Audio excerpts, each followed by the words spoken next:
সমস্যাটি সমাধানের জন্য বাংলাদেশের যে ট্রেড গ্যাপ সেটি কমানোর পরিকল্পনার কথা সরকারের দিক থেকে বিভিন্নভাবে বলা হয়েছে। এর মধ্যে অর্থ উপদেষ্টা বা বিডার প্রেসিডেন্ট সহ আরও অনেকেই বলেছেন যারা কথা বলছেন।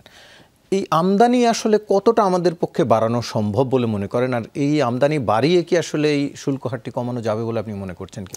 আমার মনে হয় প্রথম গত রাতে যখন প্রধান উপদেষ্টার সঙ্গে বাণিজ্য উপদেষ্টা, হাই রিপ্রেজেন্টেটিভ এবং বিডার চেয়ারম্যান এবং অন্যরা কথা বলেছিলেন এবং সেখান থেকে যে মেসেজটি আসছে সেটি আসলে যৌক্তিক মেসেজ। সেটি হলো শুল্কের দিকে না তাকিয়ে বরঞ্চ বাণিজ্য ঘাটতির ব্যাপারটাকে গুরুত্ব দেওয়া। আমার মনে হয় যে সেটি, কারণ আমাদের আমেরিকা থেকে যে ধরনের পণ্য আমদানি করি এগুলো শুল্ক খুবই কম।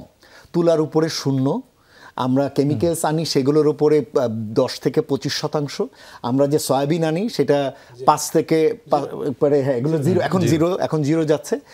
এবার পেট্রোলিয়ামের ক্ষেত্রে 15 থেকে 25, সুতরাং বেশি না এগুলো। সুতরাং এখানে আপনি ছাড় দিয়ে আপনি আমেরিকান আমদানি অনেক বেড়ে যাবে তা না, কারণ বিকল্প অন্যান্য বাজার থেকেও আপনি আনেন। সুতরাং শুল্ক না কমিয়ে বরঞ্চ বাণিজ্য ঘাটতি কমানোর জন্য টার্গেটেড ইনিশিয়েটিভটাই আমার কাছে যৌক্তিক মনে হয় সেটি।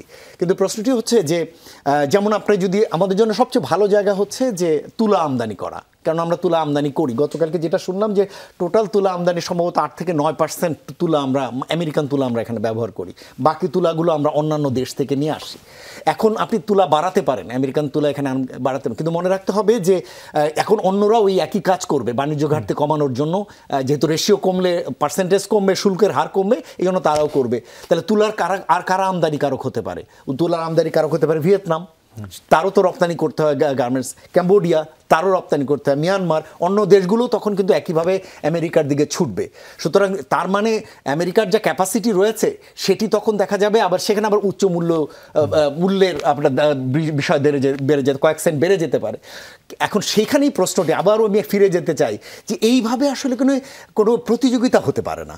এখন তাতে হবে যেটা, আপনি উচ্চ মূল্যের তুলা নিয়ে আসবেন থেকে, স্বল্প মূল্যের তুলা অন্য জায়গায় থাকার পরেও আপনি হয়তো আনতে পারছেন না, কারণ আপনাকে বাণিজ্য ঘাটতি মাথায় নিয়ে কাজ করতে হচ্ছে।